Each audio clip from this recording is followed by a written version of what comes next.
Well, thank you everyone for joining us virtually today to discuss what it means to build the workforce of the future. My name is Jane Allen, and I'm the manager of the Regenerative Recovery Coalition.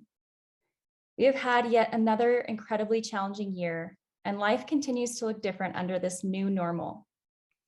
The pandemic has highlighted how unsustainable many of our systems are, and that is especially true for our workforce.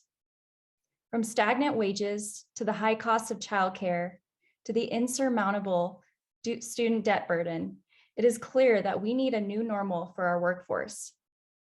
We gather today to explore what it means to rebuild the workforce in this time of immense change and uncertainty. How can we leverage this time of change to rethink what it means to be a worker in America today? How can we rebuild a regenerative workforce, one that advances human dignity and equitable outcomes, one that does not contribute to the destruction of livelihoods and our planet? How can the workforce be a solution to the challenges we face? These are just some of the themes we will be exploring during our gathering today. You will hear from state-level leaders as well as local champions on how they have been addressing these issues head-on right here in Colorado. Before we dive into today's session, we would like to take a moment to acknowledge the land that we stand on and the historic racial injustices that have brought us to this current moment. We'll start with our land acknowledgement. As Coloradans, we stand on the unceded ancestral lands of the Arapaho, Cheyenne, Lakota, and Ute nations and peoples. These lands were also a site of trade, gathering, and healing for numerous other Indigenous tribes. We recognize Native and Indigenous peoples as the original stewards of this land and our presence among their descendants who still dwell within it. We pay our respects to Indigenous and Native elders, past and present. Please take a moment to consider the many legacies of colonial violence, displacement, migration, and settlement that have brought us to our current moment. And now on to our equity acknowledgement. We acknowledge that racial justice, equity, and climate justice are inextricably intertwined, and that poor, vulnerable, and primarily Black, Indigenous, and people of color disproportionately bear the burden of climate change impacts and environmental injustice due to the lingering effects of systemic discriminatory practices. We commit to doing our part to ensure that when taking any action to address climate change and create a regenerative future, we will respect, promote, and consider our respective obligations concerning all aspects of equity and strive to create systems in which everyone can thrive. Thank you so much for sharing this moment with us. We strive to consider equity in every aspect of our work and are committed to this learning journey to show up better and do better every day. Before we begin today's session, I want to give a little bit of background on who we are and how we got here. The Alliance Center exists to bring people together to solve systemic problems. Our award-winning green building has long been a demonstration site for sustainability in action. It is also a co-working and event space home to many of the state's leading nonprofits focusing on social, economic, and environmental well-being. Over the decades, we have mobilized our diverse network to accelerate solutions at the intersection of environment, community, and the economy. And this couldn't be more true today. When the pandemic hit in early 2020, and many of our leaders were rightly focused on crisis mitigation, we were fortunate enough to convene a series of statewide listening sessions called the Colorado Emergence Series. In these sessions, we heard from hundreds of people across the state, from ranchers to small business owners, everyday residents, leaders, and CEOs. We asked them how COVID was changing their lives and what they want the future to look like as Colorado recovers. Through these conversations, hundreds of solutions were put forth, and all came back to the 8 fundamental principles you see in front of you. 8 fundamentals that will need to be addressed if Colorado is to build forward, not back to the broken business as usual. You may be wondering what the term regenerative even means. To us, regenerative means restoration, renewal, healing. Think of a broken bone. When your bone breaks and is properly reset, The exact spot where that bone was broken is actually stronger than it was before. This is regeneration in action. Or taken another way, many of us are probably familiar with regenerative agriculture, which encompasses many practices that improve the soil, and in turn that improves water quality, enhances biodiversity, produces nutrient-rich food, and pulls carbon out of the atmosphere, mitigating the impacts of climate change. This too is regeneration in action. In terms of recovery, we define this as one that will build a robust, localized economy that will abundantly meet human needs and equitably provide all the resources that we need to not only survive, but thrive. And is this shared vision of a regenerative society that galvanized our community. The demand for this future was so great, we decided to launch the Regenerative Recovery Coalition. In only a year's time, we have grown this coalition to over 340 members strong. And through this membership, it represents 28,000 jobs in our state and almost $3 billion in revenue. There are three main ways that the RRC tries to drive action. The first one is working with key influencers and decision makers in our state. The second way is accelerating and amplifying the work of our members. And lastly, implementing pilot projects with our partners, which Brenna will share more about in just a few moments. We want to say a big thank you to all of our members who have helped make this work possible. We have accomplished so much together already and are looking forward to continuing this momentum in the years ahead. To better encapsulate the mission and the values of the RRC, we'd like to share a quick video with you all. When the pandemic hit, the Alliance Center used this time of change to create a finer future, because going back to normal is not an option. Normal didn't work. It was broken. Instead, let's create a society in which everyone can thrive. Let's build forward towards a regenerative future. But what is a regenerative future? One that is based on transformative values instead of transactional ones. The ability to adapt to change and thrive. Paying a fair wage and creating jobs and building out this economy. You have better technology that's going to require less energy to provide the same comfort and services that we enjoy today. We're at a moment when it's kind of all hands on deck around the globe. We can leave this place better than we found it, and we're gonna do that. But let's be real, creating this is a massive task. It cannot be done by any single organization or individual. So that's why we formed the Regenerative Recovery Coalition. The coalition represents hundreds of change agents working together to create shared prosperity on a healthy planet. We're at a tipping point. How will you use your power during this time of change? Join us to help tip the scales towards a regenerative future.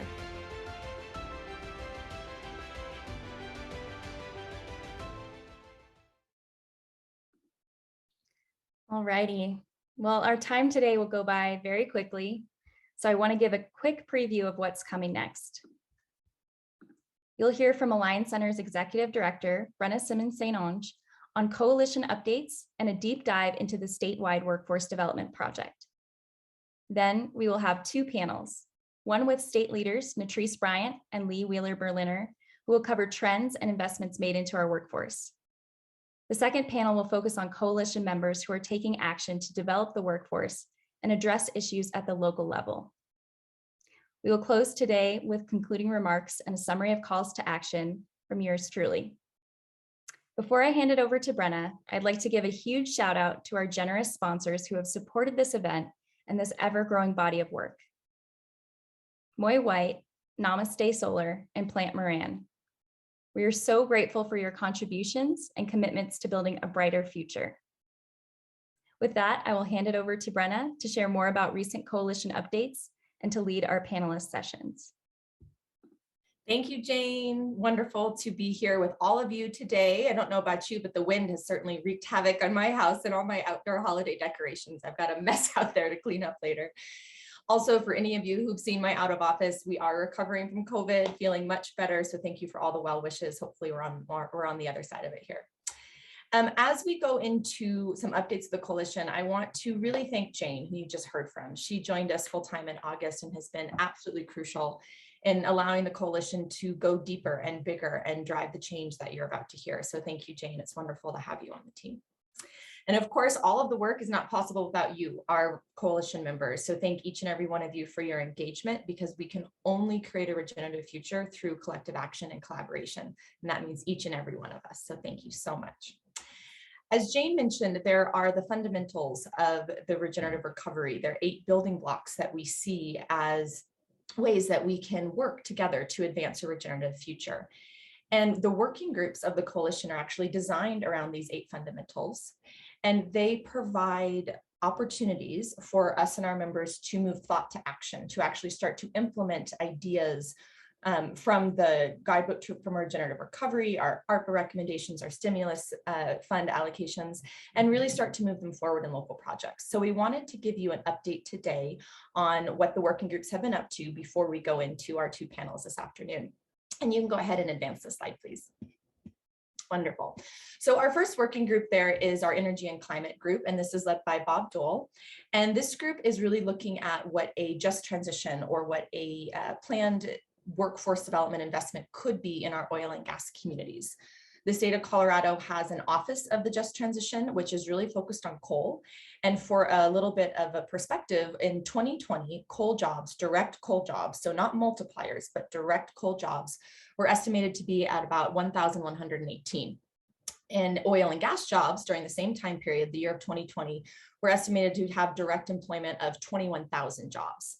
And our state, as you all know, has a planned goal of 100% renewable energy by 2040. And we need to do that in a way that doesn't leave the workforce behind. And so that group is really looking at what does a transition look like for our oil and gas communities in addition to our coal communities.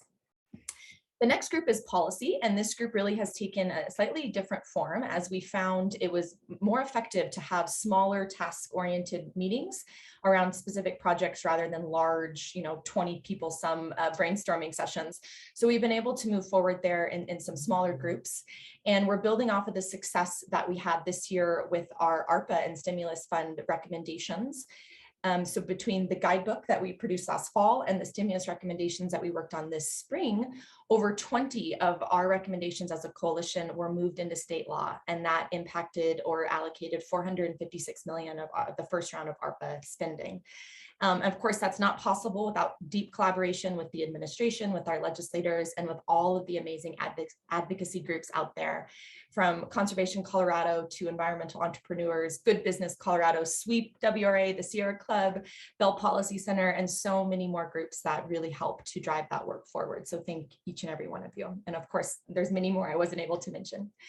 We're working on a 2022 policy platform that many of you contributed to. We crowdsourced ideas from the coalition this summer and getting ready to share that out with legislators this week to help guide, inform, and offer suggestions and our help in the next round of ARPA allocation. We're actually invited to testify at the Economic Recovery and Relief Committee last week, and really looking forward to advancing the ideas from you all, our coalition members, to legislators and decision makers in the state. We also are anticipating some movement on the federal infrastructure bill, and we'll be putting together some recommendations in cadence with that as well, so stay tuned.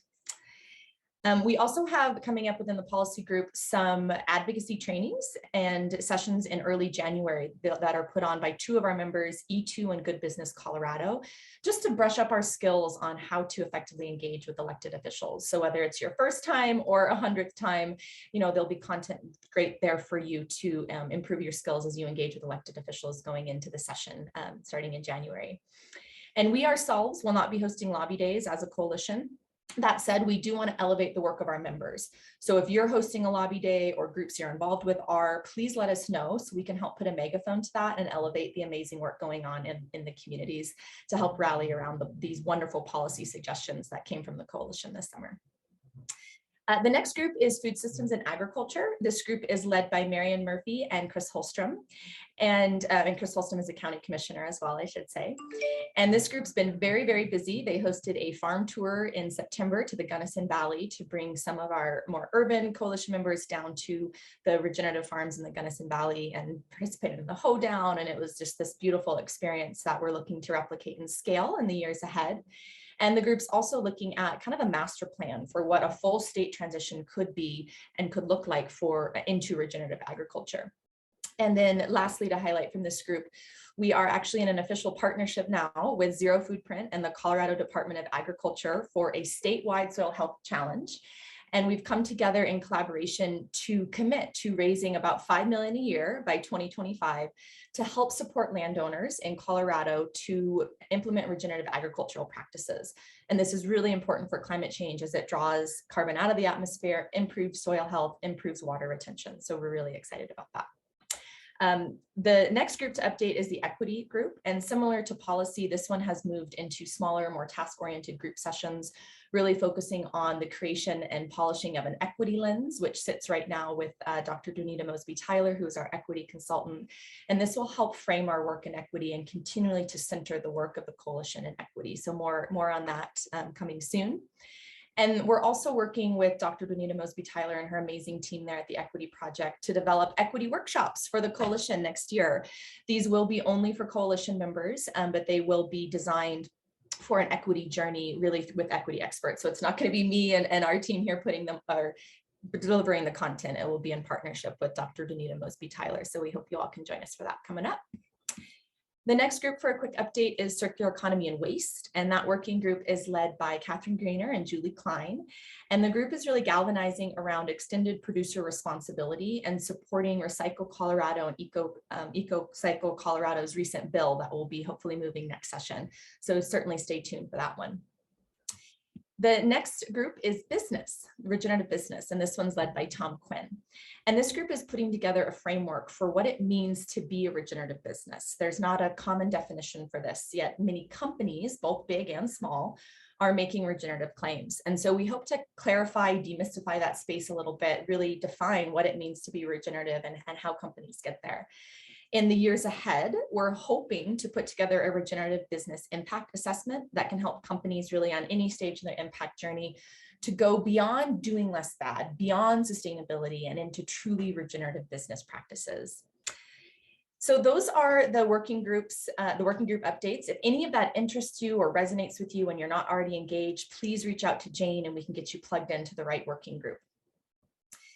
Of course, I saved our workforce development working group till last, and that is the heart and soul of the event today. So I'll spend a little bit of time describing what that group's up working on right now, before we move into the panel. So the workforce working group really has a three-part strategy to develop an equitable workforce development pipeline in the state of Colorado. And there's three parts for this working group, this strategy. And I will say that initially we're focused on the clean energy economy as a sector.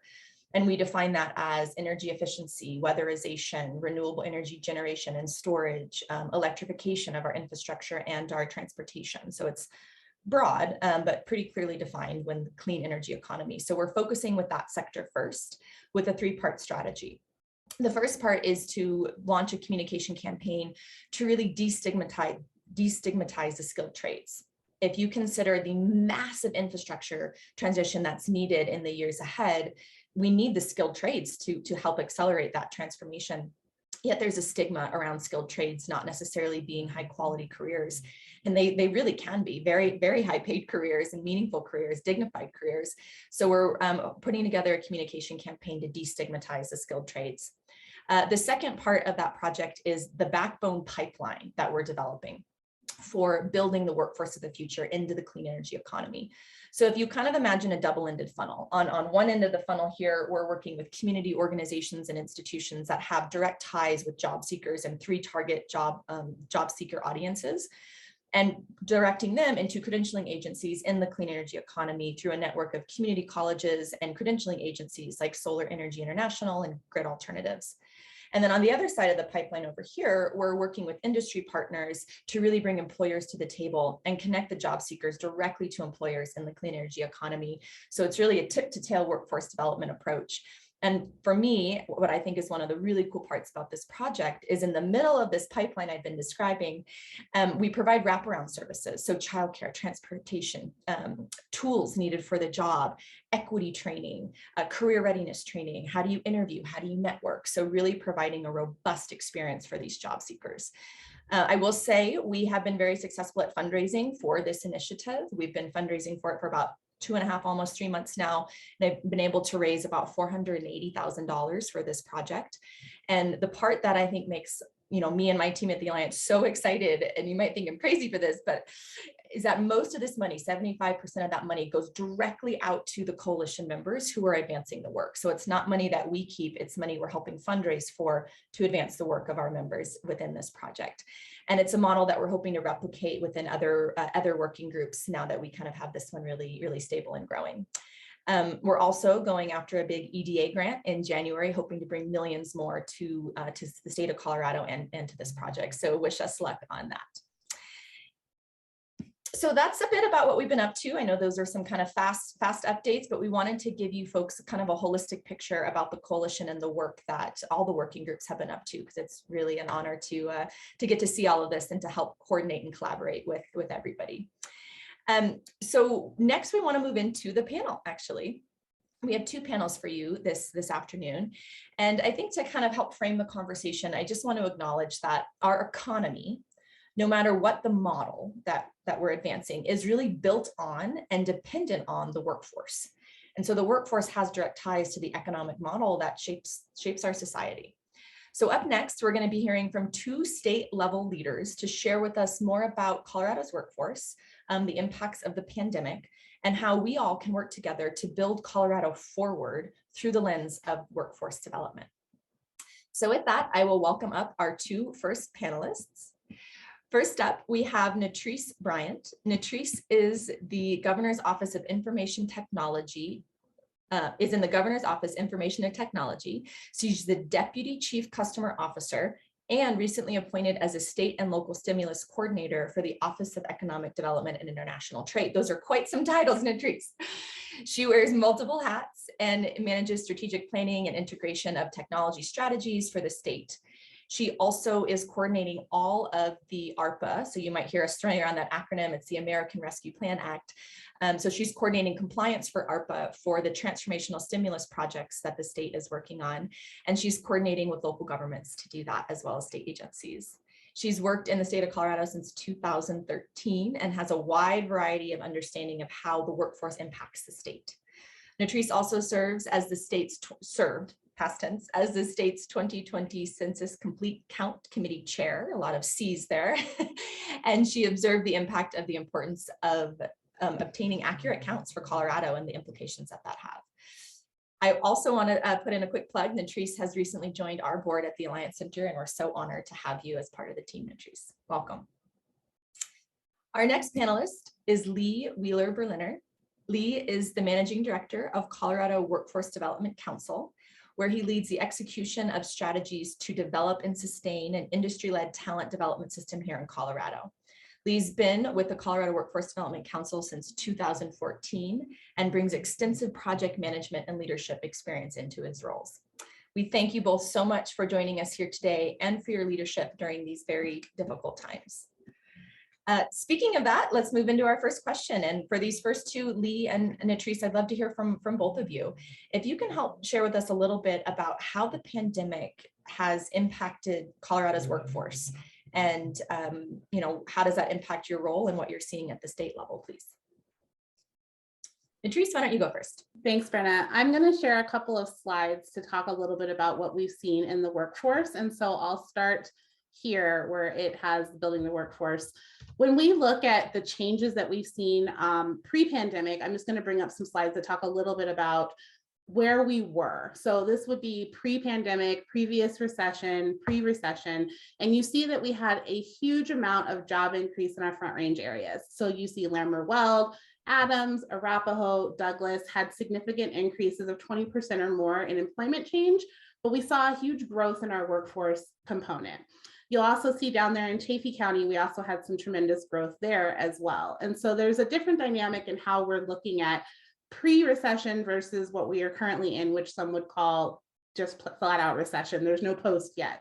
And so I want you guys, and I will share these slides, I want you to take a look at these and kind of look and see where we have had some substantial increases in 2019. And then now we're looking at where we are at currently and how that's changed us. This really focuses on the areas in which we gained jobs. So this shouldn't be a surprise to any of us as we're really focused on workforce. We know the dynamics and what's there. We saw a significant increase, which should be no surprise to any of us, in the health services field. We know that we needed people. We know that we had a group of individuals that needed to come in and really take care of the changes in health that we saw. And this change of employment jumped from 2008 to 2019. And the different colors are representative, and I don't know if you guys can see this, so I'll move you to the side, but they're representative of the mid-wage, low wage, and high wage. And so the green perspective is the tech services, the professional and tech services, which are those salaries that are $85,000 per year plus. And then we see health services, which kind of fall in that mid-range, which was $50,000 to $73,000. And then our next highest increase in employment was the accommodation and food services field. And so those are fields, but of course, those unfortunately were in the lower range, $23,000 to $45,000. And what we saw is that increases and changes happened in the majority of the mid-wage jobs, so the blue. And like I said, there's healthcare, health services, transportation and warehousing, state and local government, and then administrative and waste were like our top 4 categories that we saw in that mid-range. And so those increases really did shift how the economy was working and how we typically move forward within our workforce. However, in March of 2020 and March of 2021, and this is statistics from the State Demography Office, we saw a significant drop in job change, workforce. And so what you see when we looked at the previous 2 slides, the areas in which we saw growth are now the areas that we saw a change in the negative or a drop in the job market. So our Front Range communities, you'll see they're in red. So we had a decrease in number of people who were in the workforce. We had people who were laid off based on businesses closing and businesses changing. And we also had an increase in number of counties that were impacted by job change. And so what we saw was a shift in something we haven't seen in quite some time, since about 2008, was that we really started to see the low wage, low benefit jobs were the ones that unfortunately were lost, right? And so we had to figure out, was that leisure and hospitality? What was it? And where did we find it? And that's kind of where we ended up, was that we had this huge decrease in job change and the loss of wages and loss of jobs.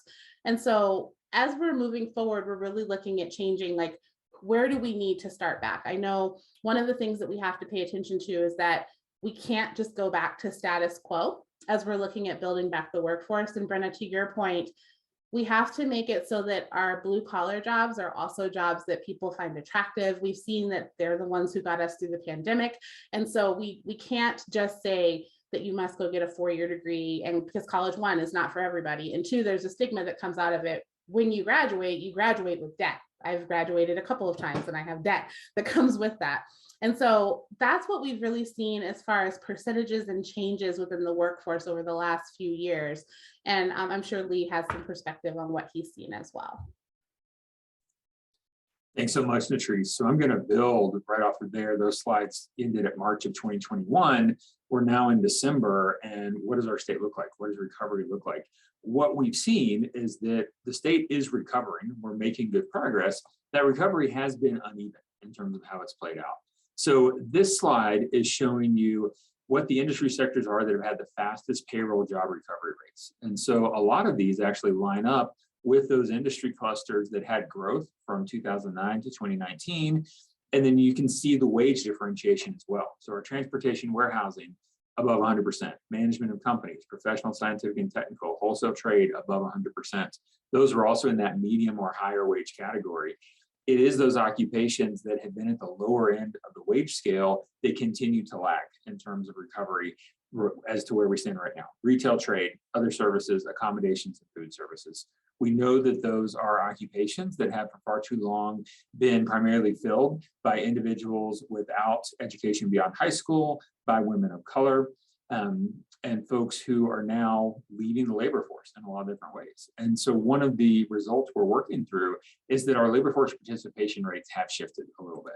And so the slides I'm showing you now are going to be released in the Colorado Talent Pipeline Report, which actually gets officially published this Friday morning. And in that report, we look at top jobs, we look at labor force participation by race and ethnicity and gender as well. And so one of the things that jumps out is that Black or African American women now have the lowest rate of labor force participation as we come to this particular point in the pandemic. And so as we think about how we guide some of these supports, we'll get into this in the next few questions as we go, Brenna. But I think from the state perspective, we're really looking to understand how we can identify those causes that are resulting in people leaving the labor force, and how do we then support these specific populations? You've touched on it a little bit already. I love the focus of this coalition and of your workforce committee, because those are absolutely the right levers we need to be thinking about pulling to ultimately create opportunity for each and every Colorado in all corners of our state.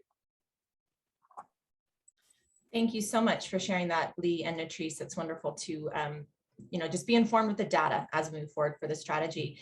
And Lee, you started to dive into this in your answer, and I'd love to hear from both of you again to dive deeper, really looking at labor force participation and the great resignation that we're in right now. The last statistics I saw was from the US Bureau of Labor. It said that almost 68 million Americans voluntarily left their jobs over the last year. 68 million voluntarily left. And we're personally hiring right now and having a hard time. It's a very challenging workforce landscape. And we'd love to hear from you. What do you think is causing the great resignation? And what do you think can be done about it? So I'm happy to pick up on that thread. There's several different factors that are really coming together at this particular point in time. One is that the pandemic has highlighted a lot of the components of our economy that have kind of lingered below the surface, and it started to push some conversations about values and personal choice in a new direction. Individuals as employees have higher standards in some way and a little bit more confidence in being willing to say what they will and won't accept in terms of the job. If we think about the older segment of the workforce, we have seen a lot of people who have gone into retirement. And one of the drivers of that is, specifically in contrast to the Great Recession of 2008 and 2009, house prices have stayed high. There's tremendous equity in people's real estate. Investment accounts in the stock markets have stayed high. Those things did not happen in 2009. People couldn't afford to leave the workforce because they were underwater on mortgages, or they had seen a huge drop in college accounts and retirement accounts. We're in a different reality right now. And so people have resources they can use, and they can make the choice to exit the workforce. What will be interesting is to determine exactly how permanent that becomes as we go into the next part of 2022. Will we see people coming back into the workforce, or will they determine to choose to stay retired? Another component is that people are making different choices about family, about location. If you think about the transient nature of Colorado, I'm one of those examples. Grew up in the state of Alabama, moved to the state of Colorado, do not have any other immediate family here in this state.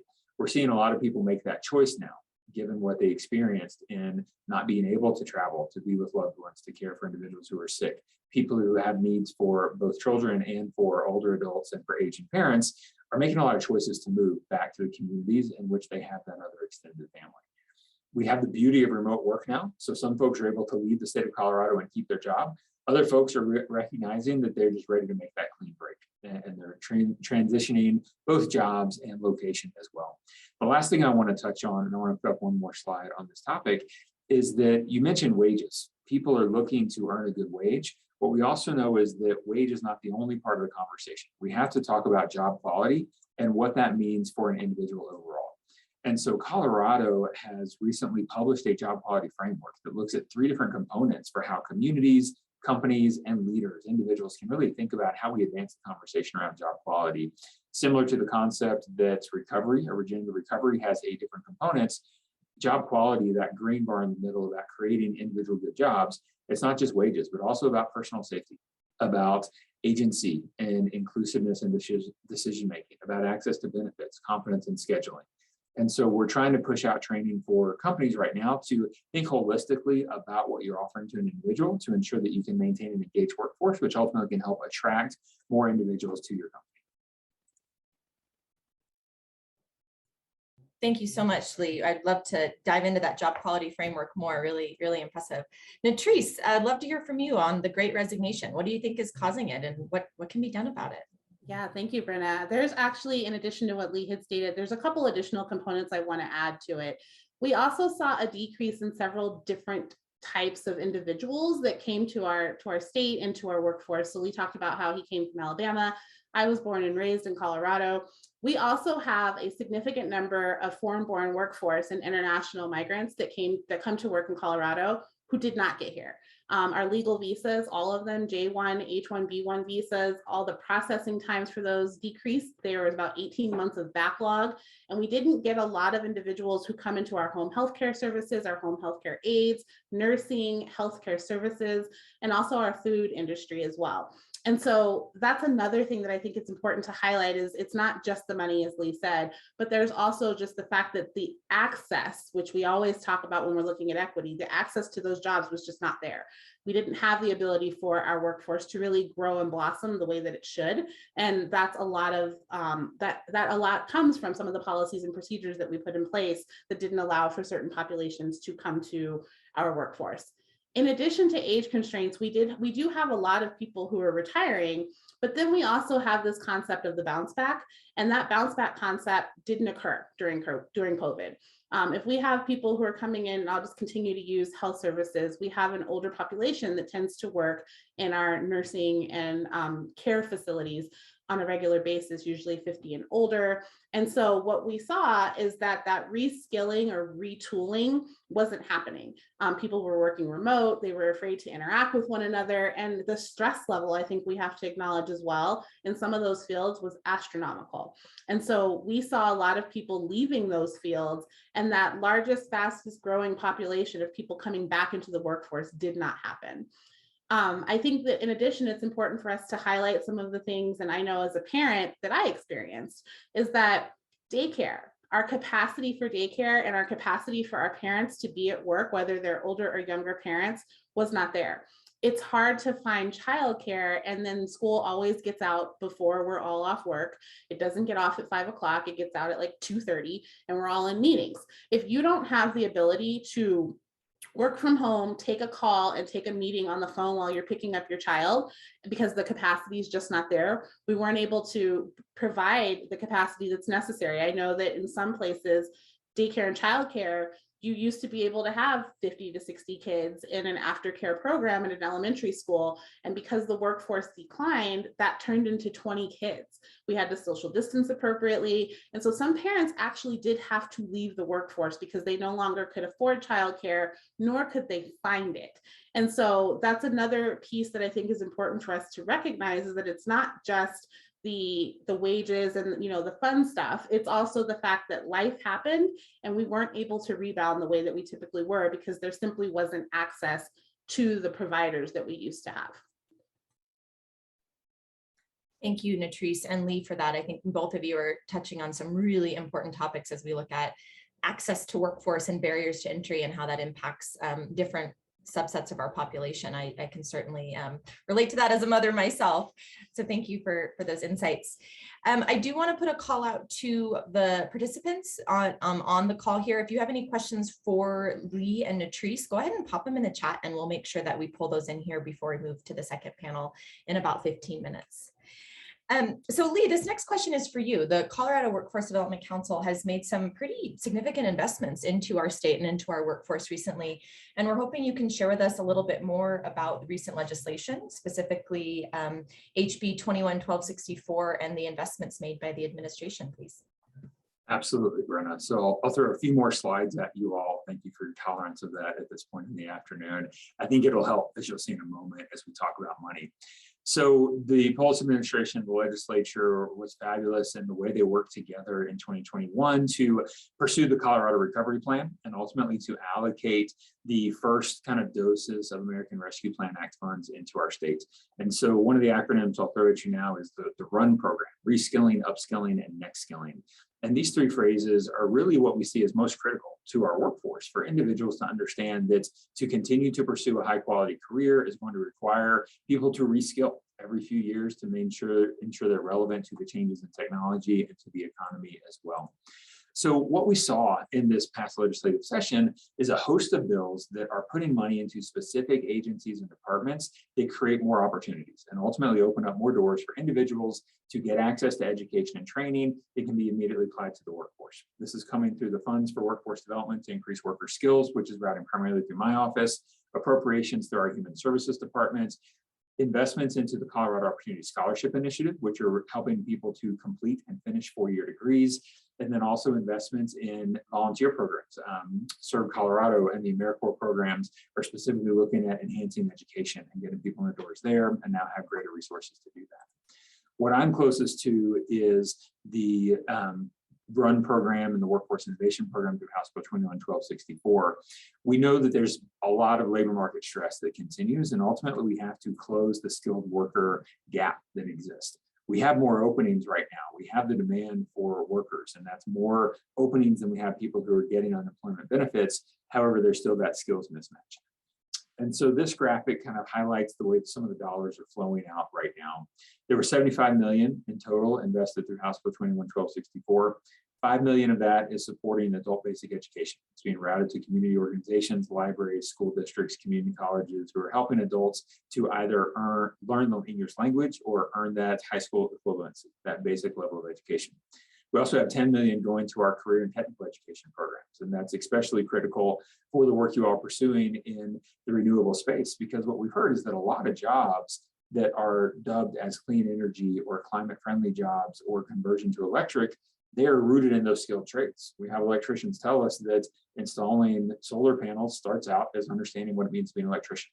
And so getting that out into our CTE programs at the post-secondary level is fantastic. $60 million is running through the Colorado Workforce Development Council and being deployed through our network of local workforce centers, as well as the community-based organizations. So a couple of ways to think about getting access to these dollars.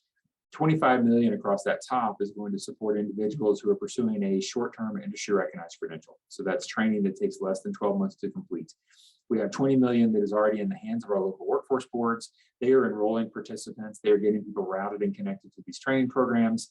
And anyone who is financially impacted by the pandemic is eligible to get access to funds to pay for that training for that industry recognized credential. Our office has the privilege of competing out some of these dollars to community-based organizations, and we've already been able to issue the first round of those grants, inclusive with some specific investments through Solar Energy International and Grid Alternatives. So I'm excited about the training that can be delivered through this organization, partnering with this coalition as well. We're then promoting that and getting the word out. Second piece I'll reference on the bottom, $35 million is going out through the Workforce Innovation Act. And so half of these dollars are being competed by our local workforce boards. And some of those have already made those decisions and investments. Others are putting those announcements out in the first quarter of 2022. My office is also pursuing some statewide initiatives. And so we're going to be making investments in sector-led training programs, supporting apprenticeships and engagement for employers in registered apprenticeships specifically, and then also working to focus in on career navigation and how do we ensure that we have job coaches who are well-trained and supporting individuals to make the right choice for them and make an informed choice about their future. I'll make this slide deck available. It has a lot of other information about some of those other opportunities. I'm not going to go into that detail now. I'd love to hear more from you, Brenna, and from Representative Treese. Thank you, Lee. It's great to see the flow of these transformational funds, once in a generation, potentially once in a lifetime. So thank you for sharing a peek behind the curtain of how that's flowing right now. Natrice, let's go to you next. So you wear, as your bio suggested in your introduction, multiple hats. I know you've recently been appointed the state and local stimulus coordinator and potentially looking to allocate ARPA funds moving forward. So can you share with us a little bit more about how your role interfaces with workforce development and what your goals and priorities are moving forward? Absolutely. Thanks, Brenna. So the cool part about being the state and local stimulus coordinator is that you get to go talk to people about money. And so as you can see through Lee's presentation, there's a lot of funding available to really make transformational change across the state. The state to date had received about $27 billion. And so that money went towards several different initiatives. We had K through 12 that got like $1.2 billion, which was funding for our school districts. And then also we had business relief, which there was $680 million that came to our restaurants, small businesses, and then the Paycheck Protection Expansion Program that really focused on how do we build back stronger. We did several different listening tours with the state and with all of our local community leaders to figure out, what does this money really mean for Colorado? How do we get some of the direct aid that we utilize, learn from it, and then also take our next steps into what we call the American Rescue Plan dollars. There's about $3.8 billion specifically that will be designated for the next fiscal year. And I'll just break down kind of how that has worked. One of the buckets that I'm in charge of is the 1.3 billion, which is catalyzing transformational change. And one of those categories, on top of affordable housing and home ownership and mental and behavioral health, is workforce development and education. And there's so many different components that we really need to pay attention to when we're looking at workforce development. We have to recognize and pay attention to the fact that we cannot just say, build it and they will come. There has to be a component of community engagement. There has to be a conversation with our disenfranchised communities. And it can't just be status quo of how we've always done it. You can't just post a job on the internet and assume that everybody has access to it, because we know that not everybody has access to internet. In addition to that, when I'm looking at workforce development, what I've seen is I've had conversations with the communities. I've had the pleasure of talking with most of our 64 counties directly about what workforce development looks like. And I can tell you, in our mountain communities, it's making sure that we have housing that's specific and affordable for the people who work in the community. Talking with some of the individuals that live, for example, in a rural community, they drive an hour to work because they can't afford to live in the community that they work in. And so what we're looking at with some of our ARPA dollars is really providing projects that not only have a workforce development center located in the community so that people have access to the things that they need, but also are aware of what's going on in their communities. If you're only working in a ski resort for a seasonal time, you don't necessarily know what else is going on. If you've been, there's also the concept of looking at like how are criminal justice involved individuals. And I see there was a comment in the chat about that, as I mentioned it. We have to think differently about how we're bringing people back into the workforce. When we're looking at the checkbox, and if you've been convicted of a felony and that automatically rules you out from any employment, but one of your requirements is that you have to find a job, it's kind of counterintuitive of what it is that we're really trying to do with our workforce. And so with those transformational projects, that $1.3 billion really comes from that economic recovery bucket of dollars that we have at the state. The state has formed 4 different task forces. One of them is focused on workforce development and recovery. And some of the conversations that we've had is that we have to shift our thought process of just not the physical capital construction of a workforce center, but really recognizing and going into the communities and talking to our leaders and our industry leaders and ask what some of their constraints are. We make a lot of assumptions that we know what's best for a community, and then we go build it and we wonder why no one used it, because it's not what community needed. And so part of, I have the pleasure of being on some of the different task forces that you all have formed. The equity lens that we're looking at from this has to happen. It has to become part of the conversation. And so each of the projects that we're talking with communities about on how we spend these American Rescue Plan dollars, it can't just be a gap stop. It can't just be something that we find, we plug, we fix, we build. It has to be transformational, and we need to figure out how we have a more competitive and long run market that speaks to the gaps that we're seeing. It can't just be us saying, we know we lost jobs in the leisure and hospitality industry. How do we fill those back? Well, hypothetically, most of those jobs might become automated as we go into the technological advances of careers. And we also have to recognize what we talked about earlier, people are working more from home. So therefore, we don't have the hotels and the conferences. I mean, we're all on this conference virtually. We don't have the physical need for hoteling space and things of that nature, but we also have a change in how we're doing business. And so the work from anywhere concept has really shifted what workforce development looks like, what we're doing as a state, and what we're doing as a country as it leads to that bounce back or build back stronger that we have continuously pushed forward. Thank you so much for those insights, Natrice, and all your amazing work. Glad to know the seats that you are in and helping direct those ARPA dollars, and specifically engagement with the local communities and local counties. We have a question from one of our attendees about ways that folks can get involved at the county level to help provide insights and their opinions of ARPA dollar allocation. If you could speak to that, please. Perfect, thank you. Absolutely. So I go or visually, virtually take part in different conversations. And what I've encouraged the communities, the municipalities, the local governments to do is to invite our public. We have to look at this from kind of the P3 concept, the public, private, and philanthropic thought process. We can't just do government only or private sector only. So if you're interested in getting involved or have some ideas, my contact information I will share, but you can reach out to me and tell me like what community you're involved in, where do you need to go, and I can bring you into the conversations that we've been having with local governments, but also the stakeholder engagement process that's going to be so necessary, because we can come up with really great ideas.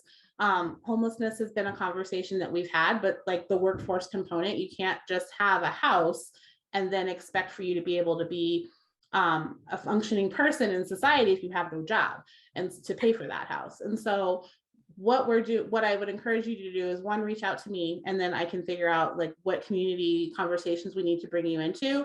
But also I'm interested in hearing about ideas that may not necessarily involve some of the government components, but like what are the needs in the community that we might be missing?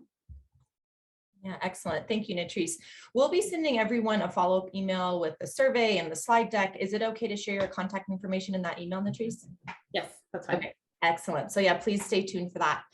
Well, we will have one final question here and then transition to the second panel. And I'd love to hear from both of you just some concluding remarks. And if you've mentioned so many powerful elements or building blocks towards a regenerative workforce in your comments, but if you could really boil it down to the top priority, what do you think is the top priority, or maybe the top 1 or 3 priorities? Try to boil it down for us as we need to that we need to consider as we build the workforce of the future. Lee, why don't you go ahead and start? Okay, so I'll start by saying nationally in our state, as companies, as individuals, we need to be thinking about shared value and understanding that the decisions we make around profitability and around economic growth have to be a long-term lens, because that's the only way we can create the stakeholder value that we ultimately need within our community, within our climate, within our country. For everybody on this call, my ask would be figure out how you can become a co-producer of talent. We are not in an age where businesses can assume that education is producing a widget that is going to be right to fit into the machine of corporate America and of capitalism. Businesses, organizations of all types, educational entities have to think about partnership and how we think about co-creation to ensure that people and individuals have the skills that our economy of tomorrow needs.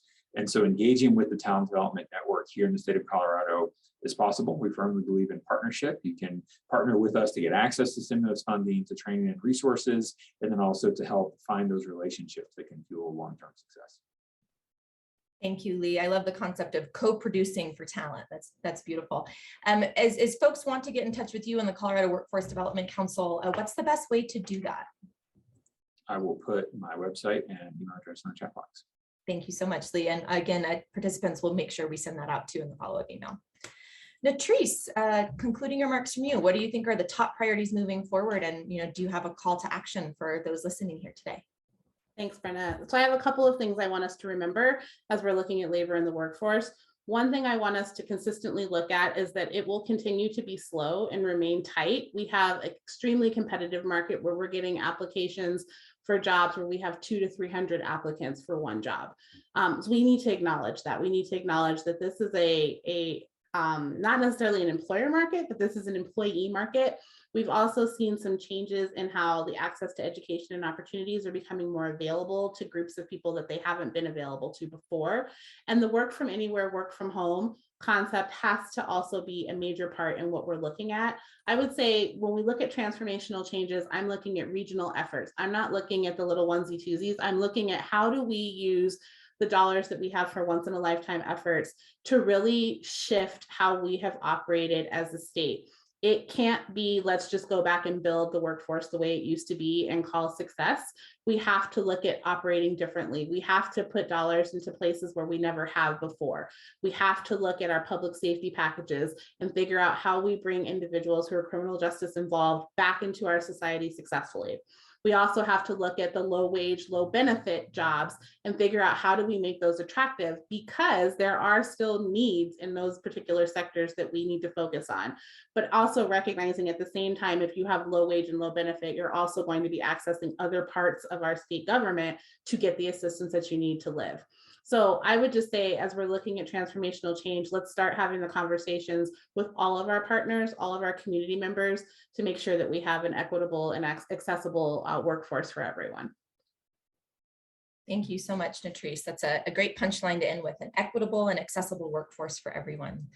We're so grateful to Natrice and to Lee for your leadership. I know it's very trying times right now, and we're grateful to have your amazing brains and spirits in the roles that you are. So thank you very much for your leadership.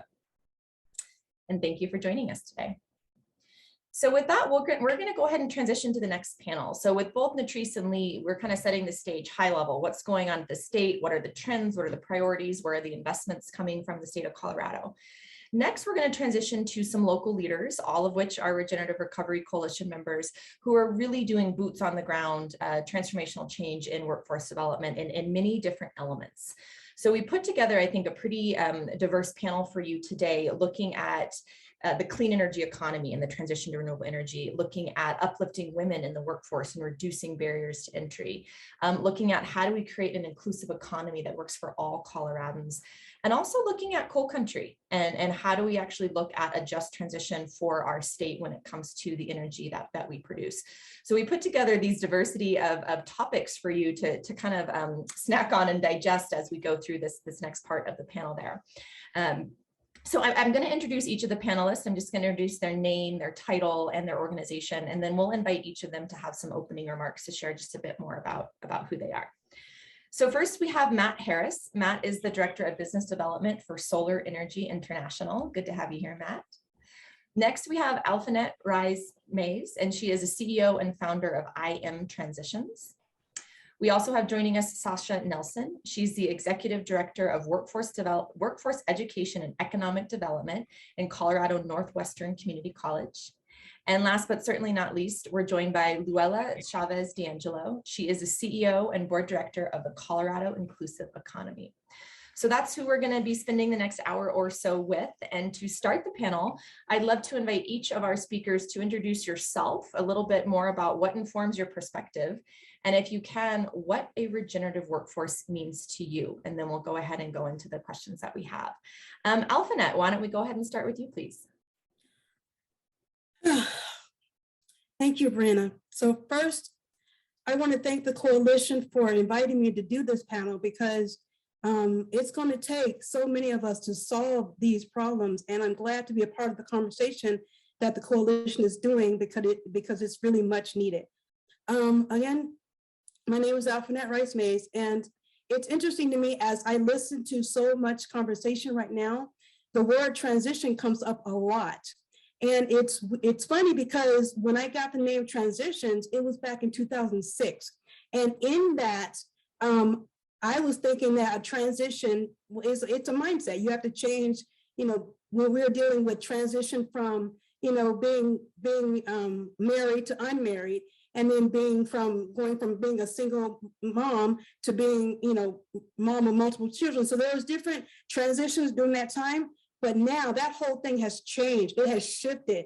And now we are talking about transitioning from so many different things. And it's kind of interesting to me that name came back in 2006. So maybe it was meant to be, I guess, right now, because that's how I feel. So back in 2007, I was working and getting a six-figure income, and I was not understanding anything about how money worked. So for me, there are women like me also with not understanding how money was working and how budgeting worked and all that stuff. So our primary is to get women off the streets and help women, youth, and children understand what the poverty really means and how to reverse the effects of this poverty generation, because it's really, poverty's been around for a long time, but nobody really understands it. We talk about it, but we really don't understand how it works. But right now, what we do is we provide the education so you can understand what the poverty mindset is, and we create the programs to help you reverse that cycle of poverty so you can live a lasting life. Thank you, Alphanet. Wonderful to have you here today. And I love the concept of a lasting life as it relates to a regenerative workforce. That's certainly one of the building blocks, most definitely. Luella, why don't we go to you next? If you want to introduce yourself, what forms your perspective and what a regenerative workforce means to you, please. Good afternoon, everyone. And Brenna, thank you very much for including me in today's discussion. It's really great to be partnering with the Alliance Center, and so good that you'll be coming into the CIE movement, which we'll be sharing more about in just a little bit. I'm Luella Chavez D'Angelo, and I serve today as the Chief Executive Officer of the Colorado Inclusive Economy, which we'll tell you all about in just a bit. I have a long-standing career working with Colorado in the public sector, the private sector, and the non-for-profit sector.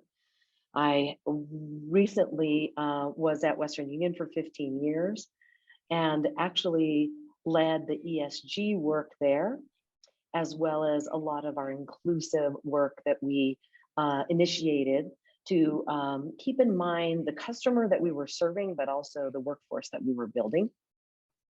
And I was lucky enough to also spend a little bit of time at CU Denver and now at CIE. Regenerative workforce, I think, is a really interesting two words. And to me, what they really talk about is a force. The most important word to me in these two words is the word force. It is a time for us to actually come together to think about how we rethink, rebuild, and really turn things on their head so that we create an environment in which we all can work in that is accepting and inviting to so many more than it used to traditionally be. And the only way we're going to be able to do that is by thinking about how we include and who we include in the conversation as we rebuild it. And I know we're going to talk a little bit about some of that work together with the other panelists. So thank you. It's great to be here. Thank you so much, Luella. Wonderful to have you. And yes, I'm very excited. I'll be starting in the next cohort for the Colorado Inclusive Economy Group. So very excited, looking forward to that. I also love the concept of needing to rethink and rebuild, virtually everything. All of the systems that shape our society need to be unpacked right now and rebuilt with principles that honor human dignity. So excited to hear more about how you're doing that in the time ahead. Matt, why don't we go ahead for you next if you want to share your opening comments with everyone, please. Yeah, great. Good afternoon, everybody. Hi, Brenna. Hello, panel. It's an honor to be invited here this afternoon and to share the space with this great group of professionals here. And hello to the audience. Thank you for giving your non-renewable resource of time to be here. So that's wonderful. Yeah, briefly, Solar Energy International, SEI, was founded in 1991 in Carbondale, Colorado, on the western slope here. And it was a group of educators that came together. They were, passionate about empowering people to use renewable energy in their lives through training and technical assistance. And we tend to focus on empowering our community to expand a diverse, inclusive, and well-trained and educated, which these days is more focused on solar electricity workforce. And our aim is to promote sustainable economic growth, mitigate climate change, and support energy independence. For me personally, I actually came to SEI in 1999 as a student. I began working for SEI about 16 years ago, and for the past 7 years been involved in business development work for our training programs for Spanish speakers. And what's been interesting, like pulling on these words of transformational today and force and whatnot. In my time with SEI, I've been attracted to this human element of what we do. I definitely believe that teaching people the knowledge and skill sets of renewable energy is like very cool and very important. I've come to learn that it's really kind of become a byproduct of something more valuable, which is rooted in this human connection and understanding of each other. We just at SEI kind of create the social theater for people to show up and learn together. And what transforms is this empowerment piece where people learn to collaborate, believe in their potential, have curiosity to learn and the determination to make a difference in their own lives and in the world, and to really like see each other as humans no matter of the gender, color, political influence, right? And so when you take all these things together, you start to recognize how much more powerful a collaborative and inclusive society can be. And if we can come into balance with the equity in that, we could achieve a regenerative workforce and a regenerative society. So yeah, I'll stop there and look forward to the rest of the conversation. Thank you, Matt. Wonderful to have you here today. And I also love the concept of the human element in the regenerative workforce, where, you know, the workforce of the future is not just, we're all cogs in this well-oiled, you know, industrial machine pumping out productivity, but there's actually an element of human dignity in the heart as we build forward together. So I love that you pulled that through. Thank you, Matt. Last but certainly not least, let's go to Sasha Nelson. Sasha, do you want to provide your opening comments, please? Thanks, Brenna and panelists and audience. Very grateful to be joining you today from Northwest Colorado. You know, I work for Colorado Northwestern Community College. I am based in Craig, but I represent the whole of the Northwest. That's Moffett, Routt, part of Routt, and Rio Blanco counties. Every single community in my service area, the college's service area, is a tier 1 impacted coal community, which means that our energy and our major economic development infrastructure, the third leg of our economic stool, will be transitioning as we move away from coal and extractive industries into a new energy future. And I'll talk more about those impacts, but I wanted to ground myself in who I am as a human being and how I come to this work. And my path is very circuitous in that folks like me live in rural Colorado. We do the things we need to do in order to have the quality of life in the place that we love, where our roots go deep. So I'm a 4th generation Coloradan with nephews and nieces that are 5th generation, and those roots really have meaning. And so I'm happy to take a 25% pay differential in order to adapt and live and work in a place where I want to be, where my roots are really embedded in the landscape. But that has meant I have a varied career history, including at one point I was an organizer for what is now Conservation Colorado. Through that time, I saw the merger of Colorado Environmental Coalition and Colorado League of Conservation Voters to create Conservation Colorado, and also helped in increasing access and the conversation with diverse partners in the creation of Protégete, which really focuses on giving a voice to Hispanic Latinx communities in environmental justice movements and the connection with public lands and other issues at play. I pivoted briefly for 3 years as a journalist and was telling the story of my community as we started to see that the transition was going to happen, and that the timeline for coal and extractive energy industry was going to sunset. I watched as my community and individuals here really struggled with that, and began to really struggle personally with sitting on the sidelines telling the story and not being engaged in doing the work of leading the transition forward. And so when offered an opportunity to come and work for the local community college, I jumped at that opportunity. I inherited a program which at that point was focused on leisure educational opportunities such as hobbies and passions and travel, and not really looking at work-based skills. It was not meeting the needs of our community. It had a 6-figure deficit and was frankly just a disaster zone. So over the last 2.5 years, we've transformed that division despite COVID and all of the other challenges that we faced, in order to very much focus on workforce skill and reskilling, upskilling, and next skilling, and to be prepared to receive both traditional students looking for a new job and career that can't rely on those generational opportunities that used to be available in our community, and also to help support the transition of working folks as they may need to change what they're doing in the near future. And so I'll pause there, but I just want to say I'm very humbled to be part of this panel, very grateful for the opportunity to tell you part of our story, and also really excited to learn and hear and take back to my community lessons and information that might be helpful in supporting us through this time of change. Thank you so much, Sasha. Your journey certainly is unique, and I've always been inspired by how you are bridging so many divides in your personal and professional life, and it's very inspirational. So thank you for all the good work you do there. You also are kind of living, walking proof of some of the comments we heard from Lee and Natrice earlier, that a lot of job decisions are not just made on money right now. You know, they're made on kind of the social fibers that are resonating with people, and you know, you're walking proof of that with your decisions as well.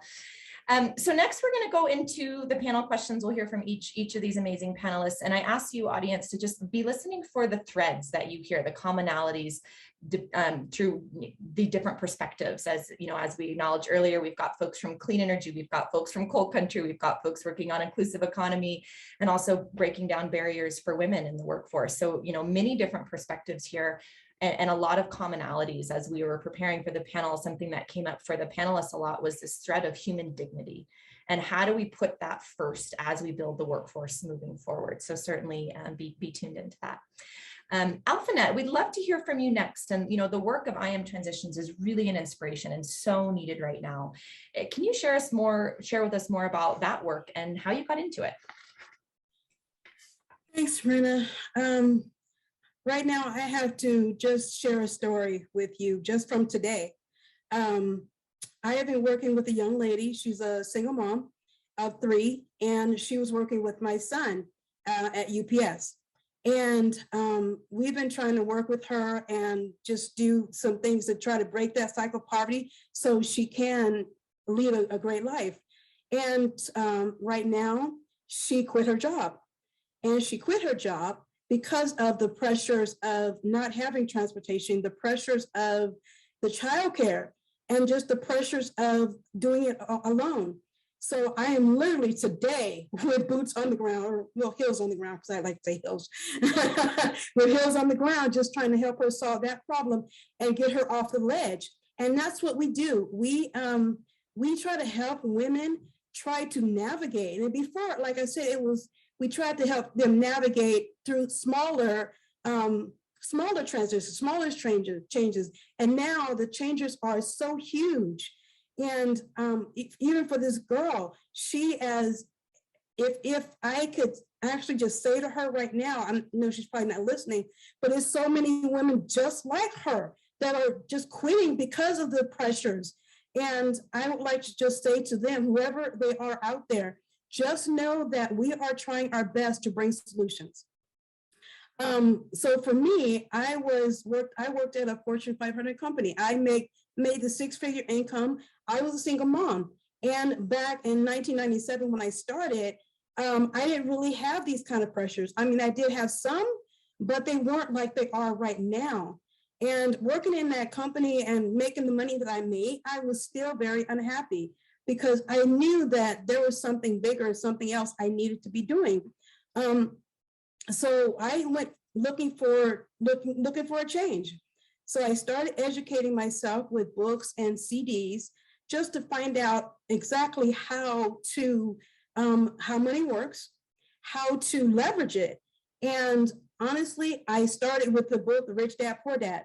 And when I started with that book, I realized that I had options. I had options for my 401k, which I started investing in some really great companies.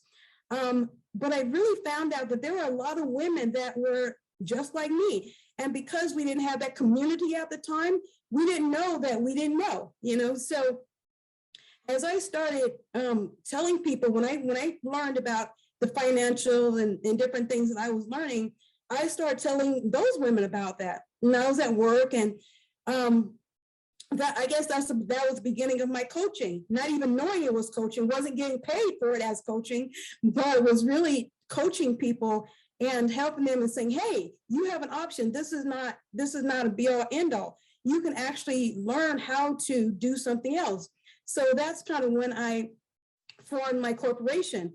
And in doing so, I realized during this time of educating myself, I realized that I was a victim of a poverty mindset. Didn't have a clue, didn't even know what that was, didn't even know that was a thing. But honestly, in a lot of our cultures, a lot of our communities, we don't know that. We don't know that the mindset has to be changed in order to succeed in anything. And right now, it's really hard because that mindset is so ingrained in us from generations. It's a generational thing. And you don't know that you have the poverty mindset because that mindset, it destroys friendships. It destroys relationships. I mean, and you feel like that you can just quit a job and something else is going to be on the horizon. That's the mindset. So that's what we're trying to do. We're trying to help women change that mindset because once you change it and once you understand how it works and you don't have to perpetuate that in your children, it's eye-opening. It changed my life in so many different ways. And so I think once I learned how to break the cycle, and once I learned that money does not solve poverty, a poverty mindset, you have to be educated. Education solves the poverty mindset. And so that's what we do. I created programs just based on my own insignificance. What I didn't know, I based programs on helping women reverse those effects of poverty. And it can be reversed. You can live a healthy financial life. You can't own a home. You can't have a thriving business. And that's something that you don't realize when you're in that mindset. And so when I decided to create the programs for this, I realized in 2000, women are frustrated. And now, so it has gone up 100% now. Today, just not knowing what to do, no job. And right now we're gonna probably have to, she's probably gonna get evicted or nowhere to go.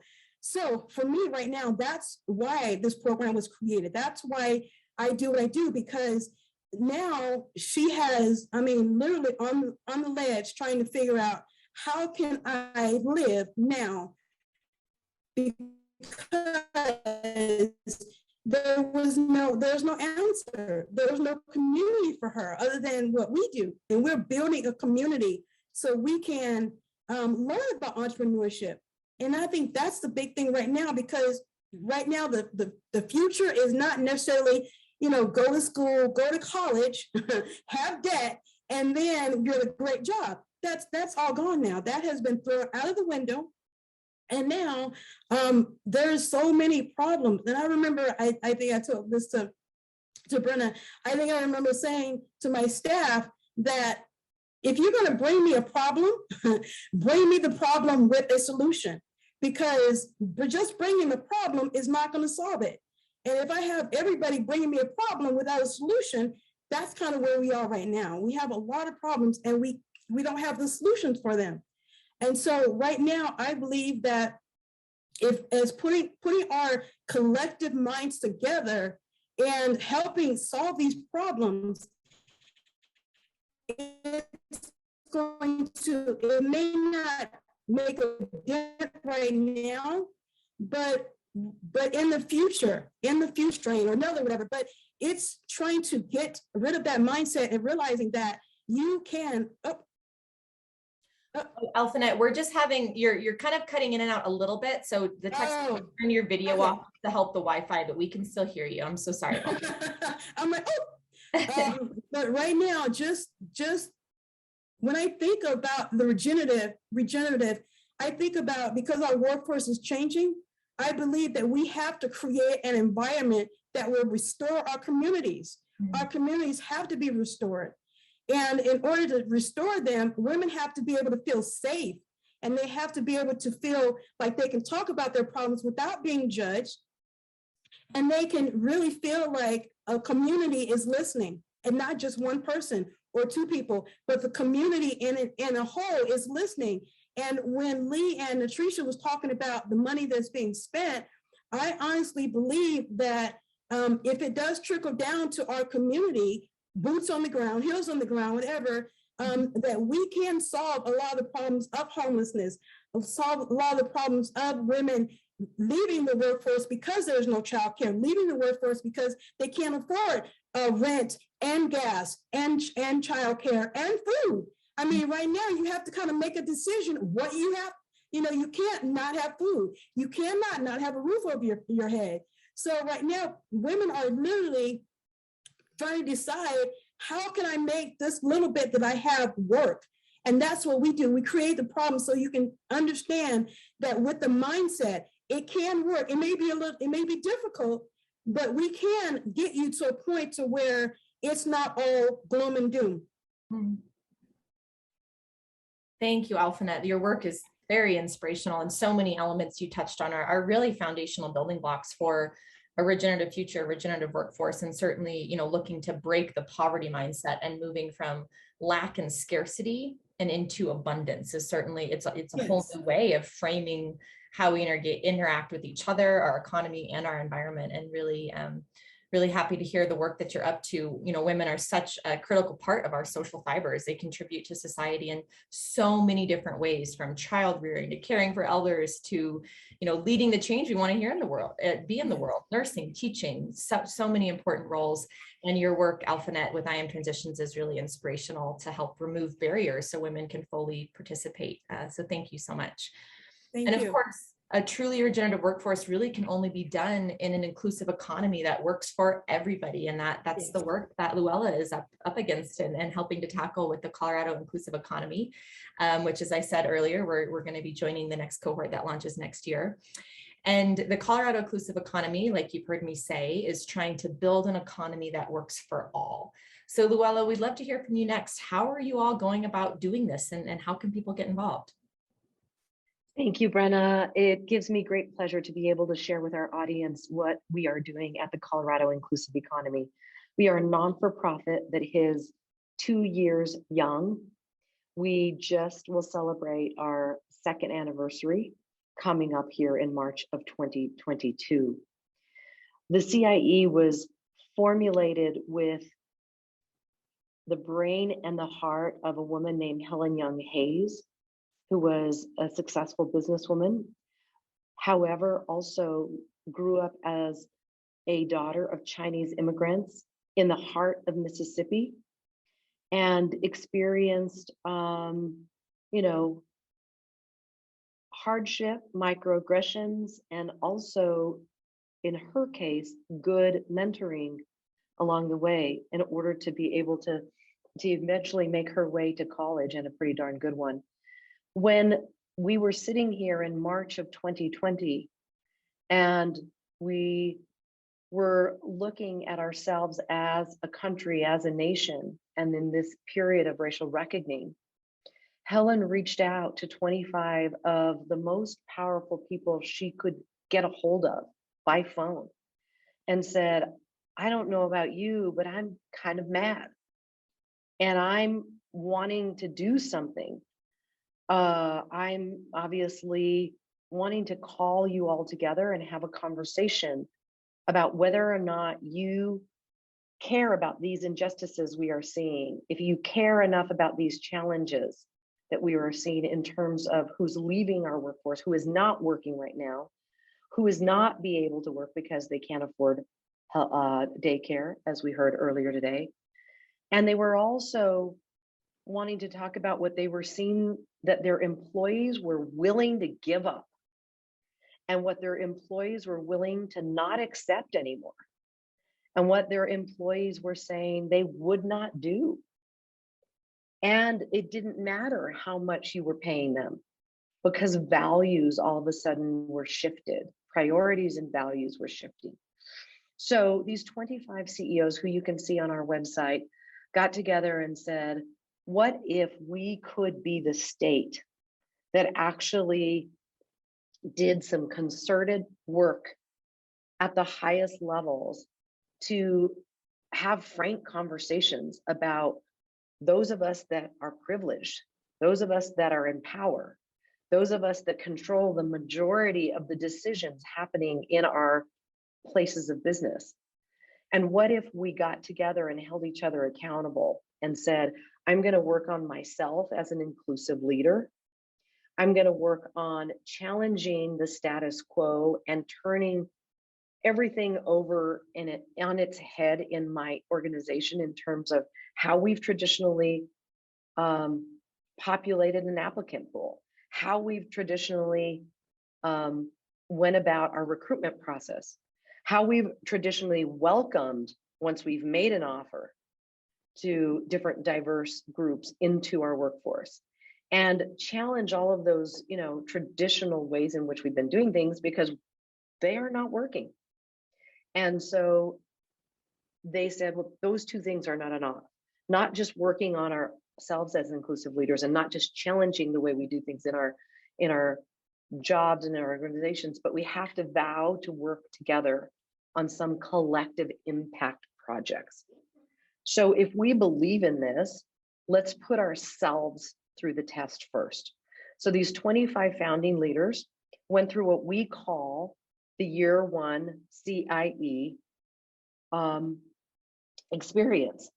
And it's 8 different workshops that range from very in-depth microaggression training to learning from each other in terms of what their DEI and B initiatives have been. And most importantly, in having frank conversations about where the failures and the vulnerabilities have been, and learning and having really brave conversations with each other about what they're still struggling with. Now, none of that would work if we didn't ensure that the conversations in the cohorts were not inclusive of DE&I practitioners, DE&I experts and subject matter experts, and DE&I consultants. And we try to use as many of the greatest ones we know of in the nation, but obviously we all know, and she was mentioned earlier, that we're lucky we have one of the best in Colorado, and we have many good ones, but one of the best in Colorado is Dr. Dwanita Mosby Tyler. So she leads 2 of our workshops. And we make sure that those conversations are very intentional. And then we go into small group work on that. So I would just close by saying, why am I here? I know you asked me to just touch on that a little bit more. I'm here because I'm 100% Latina, and I grew up in a very poor family in Albuquerque, New Mexico. Luckily, I had 2 parents who were both teachers, elementary school teacher and a high school teacher, and they pushed me to get to college. I had one choice. Yes, go Berkey. I had one choice. I was either going to get to go to UNM or UNM. And that was because that's what my parents could afford. And by the way, they couldn't even afford to let me stay in the dorms. I had to be one of those kids that had to stay at home and drive every day because that was cheaper than living in the dorm. But I'm here because I was given opportunities.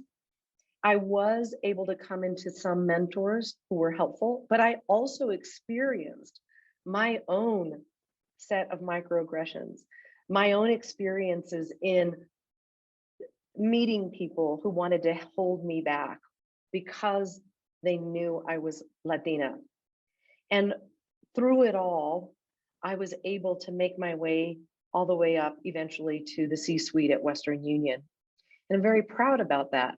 But I vowed when I got there that I would do that work for as long as I could. I did it for nearly 15 years. But I knew that once I was done doing that good work, there was more good work to look back behind me and see how I could help other people of color navigate their careers in for-profits, non-for-profits, and government organizations, and have a slightly, just an ever so slightly easier, better experience than I did. And that's why I'm here. So that's what we do at CIE. I'll tell you more as we go through the conversation. Thank you so much, Suella. I love hearing your personal story, and the work that you folks are doing at the Colorado Inclusive Economy is so needed right now, driving transformational change at the leadership level. And so many of the elements you touched on really are central to a regenerative workforce, a regenerative future, and constantly, centering our work back in equity is so important, and equity through an economic lens. That's not easy to tackle. So thank you so much. How can people get involved with CIE? Yeah, if you'd like to get involved, please feel free to reach out to me, or you can actually go to my website, and there's a little button there that says I'm interested in talking about becoming a member. And what we will do is we will walk you through what each of the 8 sessions look like, what our membership fee is. Our membership fee is very, very reasonable. And just so you know, we have based our membership fees on an equitable scale. So depending on your revenues, you could pay as less as only $1,000, and obviously, be subsidized by those larger organizations like UC Health or Panasonic or Western Union, who believe in paying a larger share so that we can get those that don't have as much revenue into the movement. You can have a conversation with me, and basically, in a nutshell, you would commit to going through a year of experience, which would be 8 sessions and 3 small group sessions. And you would go deep with a community of practice of 25 other leaders in this great state. And I want to be really clear, we try to recruit those 25 leaders from large, medium, and small companies, from industries across Colorado, from the Front Range, and also the Western Slope. So I know there's many, many people on this call that do work across our state. Know that we very much want more leaders from across the state to come into the movement. And where and when we come, we have as many diverse leaders inside of our cohorts as possible. But obviously, one of the reasons that CIE exists is we don't have enough diverse leaders in our pipelines, in our leadership pipelines, and that's what we're trying to fix. So we're very, very welcoming to all of you, and we'd love to have more. I should close just by saying, Brenna, we didn't know if this movement would take off. We are now about to launch our 4th community of practice. So each community of practice has 25 leaders. So we have an active cohort 1, cohort 2, cohort 3, and we are about to launch our next community of practice in February. And we will be, for the very first time, we will have more than 25 leaders in that cohort. We will probably be closer to 30. So you can go onto my website and you can see all the different organizations, for-profit, non-for-profits, government organizations that are involved, but we'd like to have more of you involved as well. Excellent, Luella, thank you. And if my quick math is right, with the 4th cohort, you'll have over 100, CEO or executive level leaders in Colorado committed to this movement, putting their time, their passion, their expertise into this, as well as their money. So really a powerful model that you have built. Thank you so much. For all of the attendees out there listening, if you have questions for your panelists, please go ahead and put those in the chat, and we will make sure we weave those in throughout the remainder of the time together. So make sure that you use that. We'll be monitoring it. We've talked a lot throughout this event about how important the workforce is for our economy and how the workforce builds our economy. And you just learned from Luella and CIE, the Colorado Inclusive Economy, how they're centering our state's economy on equity. And I would say the other side of that same coin is the clean energy economy. And the transition to a renewable energy grid, really will create millions of jobs across the country. Some estimates that we've seen recently state that, or estimate that, a national concerted effort to reach 50% emission reductions by 2030 could actually generate 3.2 million new jobs in America. And energy generation is a key part of this strategy, as is the workforce that supports it. So we'd love to go to Matt next and elevate your voice in the work of Solar Energy International. You folks are helping tackle climate change through solar training. And some estimates, actually from your website directly, say that we need 12 million solar workers by 2050 for this transition, 12 million by 2050. How are you all approaching this? And do you think we're on track to meet the demand? Did we write that 12 million? You wrote that. Well, we'll take the 3 million number. That sounded More achievable? No, that's a great question. So to clarify, the 3 million, just so I don't confuse you. This is the US, the 12 is global, yeah. Well, it's for emission reduction, and then I think right. 12 million is for the renewable generation. So two I mean, sides.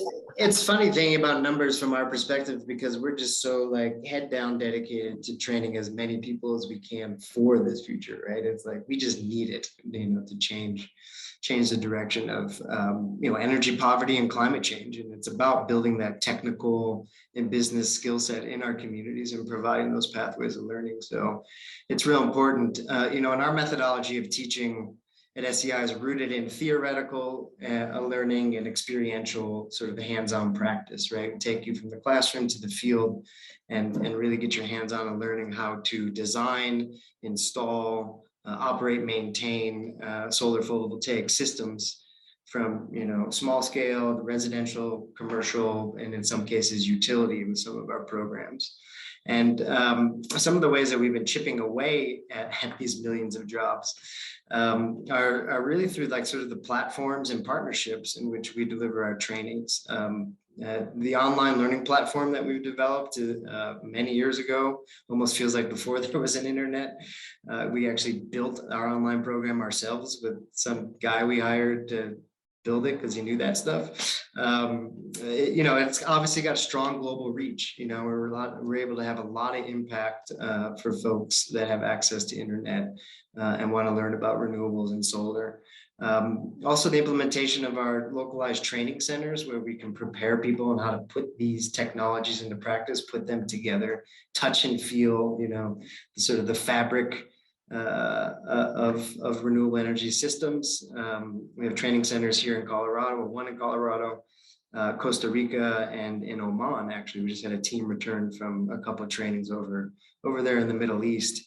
Another piece that's really important, Sasha being here, coming from education, maybe there's others in the audience, but growing that network of knowledgeable instructors, and building those sort of train the trainer programs that can build the people to teach these programs to more and more people. It's going to be so crucial in partnership and in other partnerships with other NGOs and local community groups that can do the same, whether it's bringing the training service or training people to deliver it themselves in the communities that they are knowledgeable with and the people that they know how to connect with.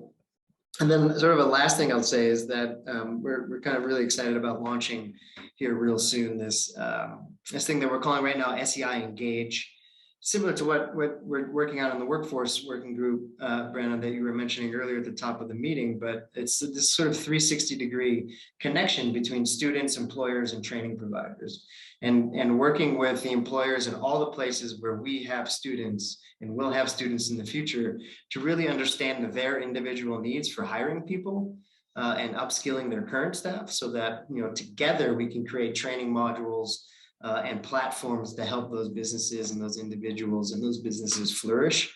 And then also for the students and our alumni, we're going to be supporting them through career development resources, taking a more intentional role as Solar Energy International, facilitating those connections between student and employer with all the resources that they would need, from resume writing and other career opportunity resources, mentorship programs, scholarships for those in need, and so forth. And so something that we're grinding on right now and looking forward to launching in the coming year. So I mean, it's all about, really, like we've been saying, the understanding your communities, the people that you're serving, and those collaborations that you could really help build and strengthen the workforce at a rapid pace. Thank you so much, Matt. Really great work with SEI, and with the transition that we're facing ahead. We're very grateful for your leadership and for what SEI is doing, here locally and also across the world. And something else that I've heard from our panelists, and curious if folks in the audience are hearing this too, is this common thread of community engagement and collaborative efforts, where we're breaking down silos, we're cross-pollinating and being very intentional about that. Where in the past, things could have been very isolated in these verticals, right? And everyone's kind of doing their own task in their own lane. But a lot of what we're seeing now from the models that are working and driving transformation is breaking down those silos, cross-pollinating, and really looking at collective impact and collaboration. So that's really powerful to hear, I think, all of you touch on. So something else that's really resonated with me and with several of the folks that we're in community with over the last few years is how much our jobs really mean. You know, they don't define us, let's be clear, they're not who we are, but they do give a lot of meaning to our life, purpose, direction, dignity, a sense of how we contribute to society. And with the battle against climate change and the massive energy transition that we're facing right now, you know, whether it's direct or indirect, we are telling thousands of people that their jobs are the problem when it comes to climate change. And in so many ways, we're telling them they are the problem. And we're really curious, how do we flip this narrative? How do we tackle climate change through a workforce development lens where the workers are partners, not adversaries? And someone who I think is doing this in an exceptional way is Sasha. So Sasha, we'd love to hear from you next. You know, Northwest Colorado, as you mentioned in your opening comments, has most of the coal jobs in the state. You know, it's kind of coal country in Colorado, and a great deal of oil and gas. I'll add that in as well. And from what we understand, the planned shutdowns were announced right as the pandemic started to rage. Can you share with us more about how this has impacted your community and your region and what you folks are doing?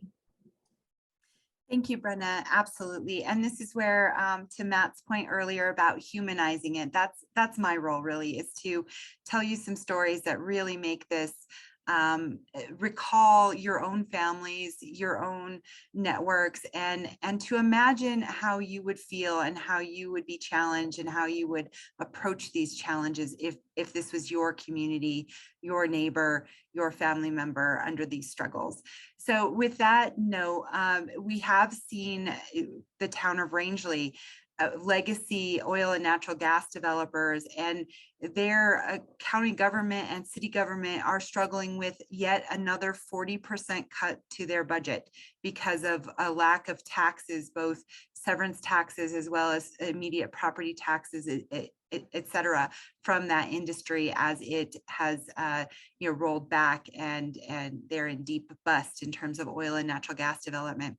Their families are traveling, they're on the road chasing those oil and natural gas plays in other places and scrambling to do what they need to do to keep roofs over their head. And sometimes that means living at a great distance from each other for very long periods of time.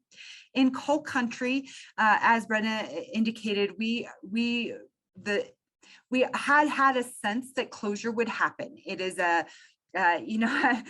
resource that is finite, and eventually these things, the production of fossil fuels would eventually play out.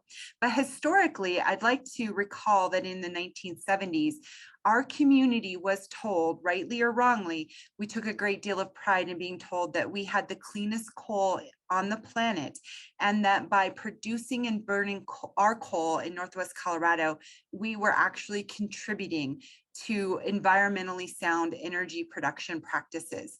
Now, we all know that science has caught up, and that wasn't really the case. And we are also on the front line of many of the wildfire and climate change impacts that our state is going through.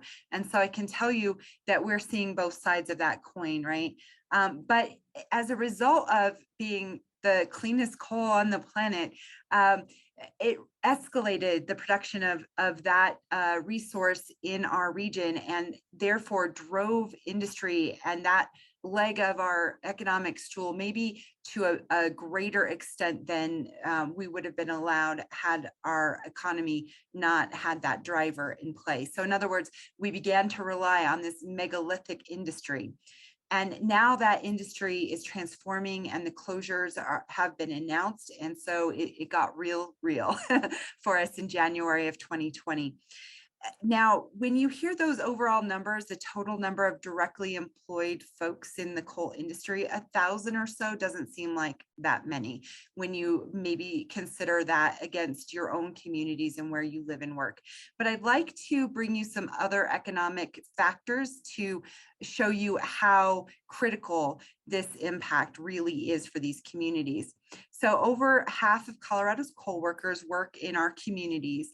For Moffat County, that represents over 47% of our GDP. So imagine being a budget manager trying to face and figure out how to find and replace 48% of your revenue, 48% of your household budget.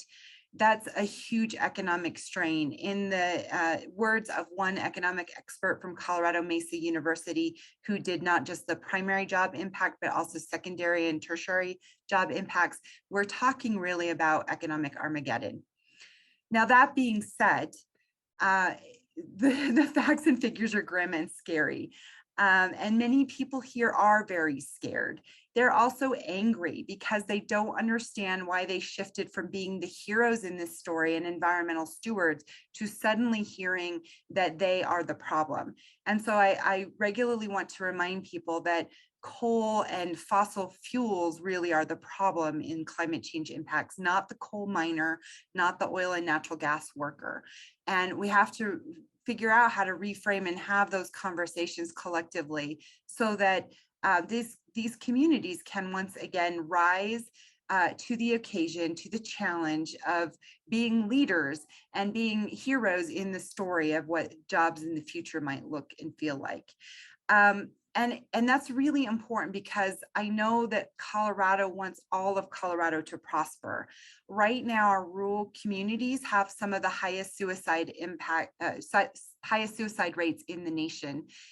For Northwest Colorado, between Steamboat Springs and Moffett County, that has meant 1 suicide a month for the last 2 years. And that, in a small population, has ripples that are astronomical. I'm not trying to claim that suicide rate is directly linked to the closures or to the economic strain. There are many factors at play here, one of which are these announcements and are these closure, in my firm belief. And these are young people who have every reason to have hope and inspiration, but are not seeing it because generationally, those jobs they relied on, the easy, lucrative living, the comfortable lifestyle that their parents and grandparents had, those are disappearing and disappearing fast. And we're not quickly replacing those jobs in this region fast enough, quick enough, with any certainty to help them pivot. And so I have lots of job titles, and being a person who leads in a rural community, I also wear lots of other hats. That's a choice of mine in living where I live. One of those job titles, though, that is not so explicit is purveyor of hope and inspiration, trying to create an environment, the educational tools, in order to allow people to recognize that there are many things that our communities can do in the future to put us into not just an equivalent place, but as we've all talked about when we think about regeneration, a better place. And so one of those things is we've developed a cybersecurity program at the college. It is our first program to launch in 7 years. It is highly sophisticated. Within 2 years, if you do from beginning to end, you leave not only with 2 college certificates and an associate's degree, but also several embedded industry recognized credentials. And we've done that with a lot of support. The Attorney General's office gave us a $500,000 to develop that program. It's amazing what we can do with really little resources and a lot of support and help and partnership. And so I really love what Matt was saying. To support these communities fully, we don't have time or the money, quite frankly, at this point to invest in programs that we might have done many, many years ago. So I seek to resolve that challenge by creating partnership, very intentional strategic partners. And so when I look at how are we going to upskill, reskill, and next people into the solar energy industry as a community college without a solar tech program, I'm going to reach out to SEI and say, how do we do that? Can we figure out a way to become your Northwest Colorado campus and feed that interest in energy and industry development and growth in this region? And then Matt says, yes, absolutely, we're on board. And the next question is, okay, my budget is 0 for new program development in this area. How do I resource that? And that's where we have and engage in conversations with Brenna and other partners to say, look, can we leverage your abilities and resources? I'd like to just end by saying that we have to be really intentional with how our help plays out. And that means consulting the communities, and we're getting better at letting others know exactly what we need. So we're taking ownership and more power than ever in this process, and not just saying we need help, but here's exactly the type of help that we need. And so something to be mindful of is that with the best of intentions, sometimes that help can be misdirected and can create additional pressures.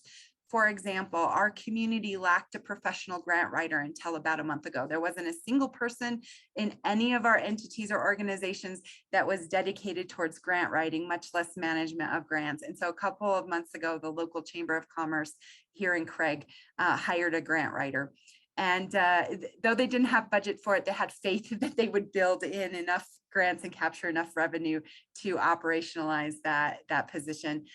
Which means that until that point, every one of us who is involved in this work had to suddenly pivot and become a grant writer or grant manager to manage the flood of money directed towards our communities.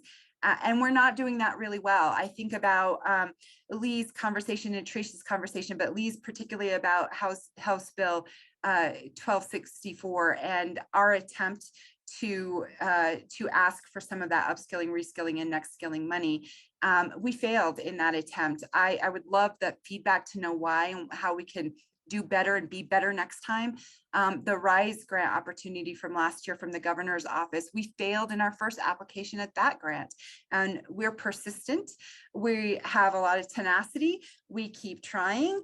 And we genuinely want your feedback, your support, your expertise to support us, but also realize that impact, own that impact on us, that sometimes you're asking, individuals to take one more thing on their very, very full plate. We are managing COVID, we're managing coal closure, we're managing behavioral health issues at a rate that you, I hope, will never have to experience in your communities. And so when you are talking with folks in these communities, I would just ask you to recognize it is very high stress for folks. They may respond with confusion, with anger, with grief. And you may ask why. I hope this story's provided you a little bit of context. And I hope that all of us respond to those folks with grace, with comfort, with empathy, and most importantly, with hope. Because I truly believe working together with your support, our grit and gumption, we are going to transform rural Colorado and our communities in ways that we right now might not be able to imagine, but in ways that are amazing and wonderful. I believe in Colorado's ability to do this work and do it well, and maybe give hope to other communities out there that are, a little behind us in that regard. So again, thank you. Please reach out and communicate with me if you've got a resource I should be paying attention to, if you've got a thought, if you have something you're working on that might be open to partnership. I am open to listening and to engaging and connecting you with the rest of the community and the folks that are engaged in this work in Coal Country as well. Thank you, Sasha. Grit, gumption, and hope as we build the workforce together. And again, we heard a lot of threads through Sasha's comments about human dignity, about collective impact, community organizing, and elevating the voice and the needs of community first to help inform the solutions. I think that's a resounding take-home message for everybody. So thank you so much. And we are closing on the time here. So panelists, I know we had another deck of questions all lined up for you, but really rich conversation to date. So what I'd like to do is just go back through each of you just for some concluding remarks. And if you can end with your call to action, try to keep it a little concise because we do have just some concluding remarks from Jane after this. So Luella, why don't we go first to you for your concluding remarks and call to action, please. Thank you. I think there's a theme here that we all share, and that is that we are only going to get to a new place together. And I know there's not enough time to talk about this. I don't know if Lee is still listening, but at Colorado Inclusive Economy, we cannot do this, obviously, this work alone. This work is work that is obviously being led by CEOs of for-profits, not-for-profits, and government organizations, but we also work very closely with CWDC. Renice has been fabulously, if you're listening. And we know there is more that we need to be thinking about in terms of CDLE. We have started a partnership there. We work very closely with Prosper Colorado, and we are just starting to work even closer with Colorado Thrives. But we know that this is going to take all of us working together. If we are going to change the way in which we have invited people into the workforce, into our working places, into our cultures, into our places where they feel belonging, we have to do it differently, and we have to do it together. And I hope there's many of you that'll reach out to us so that we can figure out how we can do it with you as well. Thank you so much, Luella. Alphanet, would you share with us your concluding remarks? Yes, Brenna. We have a saying in my organization that if we can educate women by showing them how to fish, by giving them a job or having a job, if we also can encourage women by developing them to teach others to fish, which is a call to entrepreneurship and developing a skill that they have already in their hand. And then we can empower them so they can buy the pond. And that's to have that lasting, leaving a legacy. So, for us, or for what we do is if our women thrive, our communities thrive. If our communities thrive, our nation thrives. So right now, we want to get them to a point to where they are not just surviving, because right now, surviving is not cutting it. We have to thrive. We have to give out of ourselves. And I believe that right now, as I listen to the other speakers, Latrice and Matt, Matt or Lee, I apologize, and Lee, I'm sorry. As I listen to them, they have great jobs, honestly. But I feel like right now I can be a bridge, because we have the participants and they have the skills and the money to do it. So I would like to see if we can bridge that gap and learn how to navigate it, so we can actually put the boots to the ground and get these people off the street. Our youth are on the street. Once they age out of foster care, they're on the street. And once you get out on the street, it's hard to get off. So that's what we want to do. We want to bridge that gap so we can get these people off the street. You can get single mothers and children off the street, and our homeless off the street. And I think when Latrice said, having a house, because having a house is very hard. But if you don't know how to maneuver, the house is it's kind of irrelevant, So I think being that bridge is something that I would like our organization to do. That's beautiful, Alphanet. The bridge to a regenerative workforce. Yes. Matt, what do you have for us here for your marks? I'm sitting here thinking I'm an improvisational comedian, so I'm going to use some words here from today. Go forward. So be a co-producer of talent, right? Go forward with great gumption and hope, and find those collaborative partnerships to make transformational change in our communities. And then I'll just add, stay engaged, right? Be outraged yet optimistic. Do everything with love and hope, and sign up for a solar class. Thank you, Matt. Sasha, why don't you bring us home with your concluding remarks, please? Yeah, thank you. We're at a weird conjunction in that our community has been very privileged, and I want to acknowledge that the industries that we've had driving our economies have provided a great deal of privilege to those communities and individuals of it. When I visited at Tri-State Generation's Craig plant with impacted workers a week ago with our CWDC partners, we do very little alone. So Christina Oxley was there beside me, and we were listening to what they needed for their next step. And every single one of them, what they're really asking us to consider as Coloradans is that we not create another community that is disadvantaged. And so right now we look very whole, we look very healthy, but in 5 to 7 years, we're facing some real hardship and a community that will increasingly be driven to a crisis point if we don't act now and act swiftly. And we are not waiting. We are very, entrepreneurial mindset, and we are moving forward. We are owning this transition and change. We ask you to come behind us as our cheerleaders, our support network, to some extent to offer perspective, so that we are reminded of the work that we are doing is important and impactful, and that you all have our backs. And so don't forget rural Colorado. Sometimes it is not the easiest place for a number of reasons. We're remote. It's hard to get to right now. In particular, we're kind of, crabby at times. All of those things that rural Coloradans and rural communities are known for being a little difficult, but we are worth it.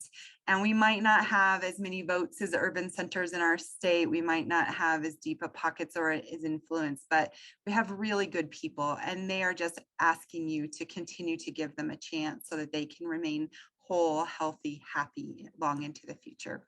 And so on their behalf and my own, I want to just say again, I'm very, very grateful for these kinds of convenings, for your support and the effort that we will do together into the future.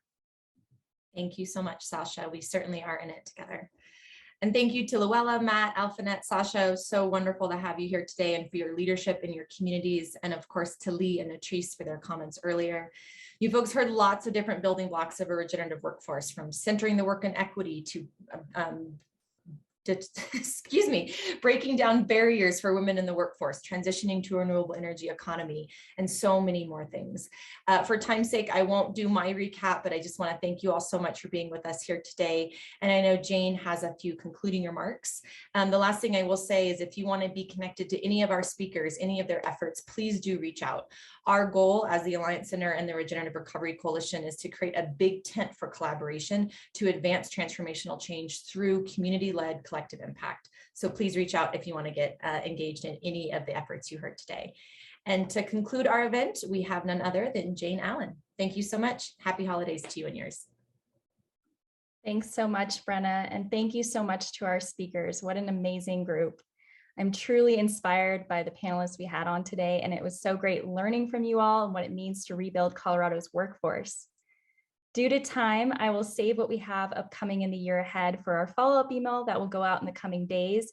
But I'd like to close with just a couple calls to action, if you'll have me. So if you haven't already, please consider joining our working groups. They are the engine and the heartbeat of the coalition. Consider sharing your story and making your voice heard through our monthly newsletters, where you can tell others about your work and the initiatives you care about. And join us for our next All Coalition gathering next March, where we will dive deep into policy and discuss bills to watch during the 2022 legislative session. And finally, think of the many calls of action you have heard from our panelists today, and consider implementing what resonates with you the most in the coming months ahead. We want to say a final thank you to our sponsors who have made this work possible: Moy White, Namaste Solar, and Plant Moran. Thank you from the bottom of our hearts for supporting a regenerative future for Colorado. With that, I want to say a huge thank you to our wonderful speakers and to each of you for joining us on this journey. We will be dropping a link in the chat for you to share your thoughts on the event, and this feedback helps to make sure we are creating the most valuable events for our members as possible. As a final note, today's event was recorded and will be sent to you in the coming days. We hope you have a safe and restful holiday season, and we look forward to connecting with you all in the new year. Good night, everyone. Thanks so much.